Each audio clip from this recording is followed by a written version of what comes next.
ఒకప్పుడు అడవికి దగ్గరగా ఉన్న ఒక అందమైన చిన్న గ్రామంలో మిలో అనే ఎలుక మరియు టారా అనే తాబేలు అనే ఇద్దరు అత్యంత మంచి స్నేహితులు నివసించేవారు. Go play by the stream. మిలో చాలా వేగంగా పరిగెత్తేది. దూకడం, కొత్త ప్రదేశాలను అన్వేషించడం అతనికి చాలా ఇష్టం. టారా మాత్రం నెమ్మదిగా నడిచేది, కాని చాలా తెలివైనది. ఆమె ఎప్పుడూ ఆలోచించి నిర్ణయం తీసుకునేది. ఇతరులు గమనించని చిన్న విషయాలను కూడా గమనించేది. వాళ్ళిద్దరూ చాలా భిన్నంగా ఉన్నప్పటికీ ప్రతీదీ కలిసి చేసేవారు. ఒక ఎండతో నిండిన ఉదయం గ్రామంలోని గంట గట్టిగా మోగింది. సహాయం సహాయం అని పక్షులు కేకలు వేశాయి.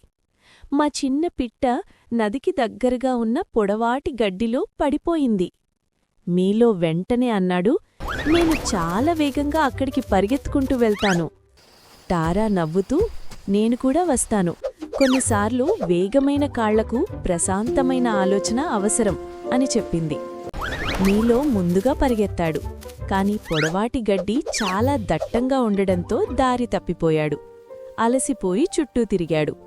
కొద్దిసేపటికి టారా నెమ్మదిగా వచ్చి జాగ్రత్తగా చుట్టూ చూసింది. నాకు చిన్న చిరుపు శబ్దం వినిపిస్తోంది అని మెల్లగా చెప్పింది.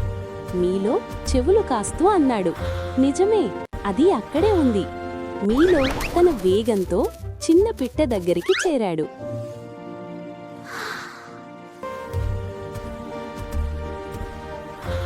కాని నది చాలా వెడల్పుగా ఉండడంతో ఒంటరిగా దాటలేకపోయాడు. టారా ముందుకు వచ్చి తన బలమైన గవచంతో ఒక సురక్షితమైన వంతెనలా నిలిచింది.